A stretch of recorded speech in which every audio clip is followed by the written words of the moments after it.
ఇది ఉంది కదా ఇట్లా స్ట్రైట్ గా వస్తుంది. ఇది వస్తుంది. This is called first floor. కోకో అది కోకోవాలో ఫస్ట్ ఫ్లోర్ అంటారు దీన్ని. ఓకే ఓకేనా. ఇట్లా పోయి ఇక్కడ 2 వచ్చినాయి.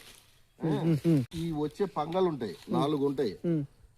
వాటిలో ఒకటి ఇరిగిపోయినా మళ్ళీ ఇంకొకటి షూట్ వస్తుంది, half shoot. Okay, half shoot వచ్చి పైకి వెళ్ళిపోద్ది. ఇప్పుడు మనము ఒక 20 ఎకరాల ఫామ్ హౌస్లో ఫామ్ ఆయిల్ తోటలో ఉన్నాము. ఇక్కడ అంతర పంటగా కోకో, కొబ్బరి, కోకోవా అండ్ ఫామ్ ఆయిల్ ఉన్నాయి. దీని గురించి మనకు బెనిఫిట్స్ ఎక్స్ప్లెయిన్ చేయడానికి మనకు రైతు మేడవరపు కృషి చైతన్య గారు వారిని అడిగి వారిని విషయాలు తెలుసుకుందాం. చెప్పండి, ఈ కోకోవా తోటి అంతర పంటతో ఏంటి బెనిఫిట్స్? నమస్తే సార్. ఇది పామాయిల్ తోట 20 ఏళ్ళ వయసు. ఒక 10 ఏళ్ళ వయసులో మా నాన్నగారు కోకో తోట వేయడం జరిగింది. ప్రస్తుతం ఇప్పుడే తోట ముదిరింది అనమాట. కొంచెం ఈల్డింగ్ అనేది కొంచెం స్లోగా పెరిగే ఛాన్సెస్ ఇప్పుడే ఉన్నది. పెద్దగా బెనిఫిట్ అని అంటే ఇన్ ద సెన్స్ మనకి రూపాయలో మనకి అన్సీజన్లో ఖర్చులకి నడిచిపోద్ది కోకో వెళ్ళి వచ్చేది. ప్లస్ కాకపోతే మెయిన్ బెనిఫిట్ ఏంటంటే కలుపు మందు కొట్టకుండా ఉండటానికి, మనకి కార్బన్ పర్సంటేజ్ రీటైన్ చేయడానికి ఉపయోగపడుతుంది.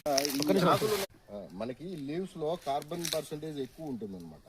సో ఆ యొక్క కార్బన్ పర్సంటేజ్ రీటైన్ చేసుకోవడానికి నేను ఇట్లాగా కోకో చెట్లు ఈ ప్రూనింగ్ చేయటం ద్వారా వచ్చిందంతా కూడా నేను ఇదంతా కవర్ చేస్తూ ఉంటాను.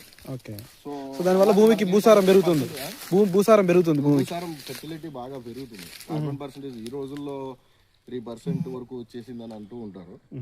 సో ఏంటనంటే భూసారం పెరగడానికి మనకి కూడా చాలా వరకు బాగా హెల్ప్ఫుల్ గా ఉంటుంది, కలుపు మందు కొట్టకుండా ఉండటానికి. దిగుబడిలో మనం చూస్తున్నది ఇది కోకో మొక్క, ఇది కోకోవా కాయలు. చెప్పండి సార్, ఇది ఎప్పుడు మనకు దిగుబడి వస్తుంది, ఎంత లాభసాటిగా ఉంటుంది, అంతర పంట వల్ల ఎప్పుడు వస్తుంది మనకు?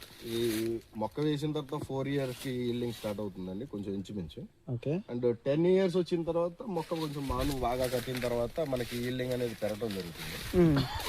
ఈ లోపు మనకి ఏంటంటే ఇన్కమ్ బాగానే ఉంటుంది. ఎకరానికి 1 క్వింటాల్ చొప్పున మనకి రావటం జరుగుతుంది. గ్రాడ్యువల్ గా అది పెరుగుతుంది, 1.5 క్వింటాల్ అట్లా పెరిగే స్కోప్ ఉంటుంది. ఎన్ని ఇయర్స్ వరకు మనం తీసుకోవచ్చండి దిగుబడిని? జనరల్ 25-50 years వరకు, 50 years వరకు వస్తుందండి కోకో వల్ల. ఓకే. సో అక్కడ నుంచి తీసుకున్న కోకోవా నుంచి ఇటు గింజలు తీసుకుంటాం. సో గింజలు తీసినాక ఏం చేయాలి సార్, ఈ ప్రాసెస్ ఏంటి? ఇందాక మీరు కాయలు చూసారు కదా, అవి ఎల్లో కలర్ వచ్చినప్పుడు రైపన్ అవుతాయి అనమాట. ఓకే. అవి కట్ చేసి మనం ఒక 1-2 days అట్లా వదిలేసి వాటిల్ని కట్ చేసి గింజలు తీసి ఒక 4 days నీడలో పెట్టి కొంచెం బాగా ఫెర్మెంటేషన్ జరుగుతుంది. అది అయిపోయిన తర్వాత తీసుకొచ్చి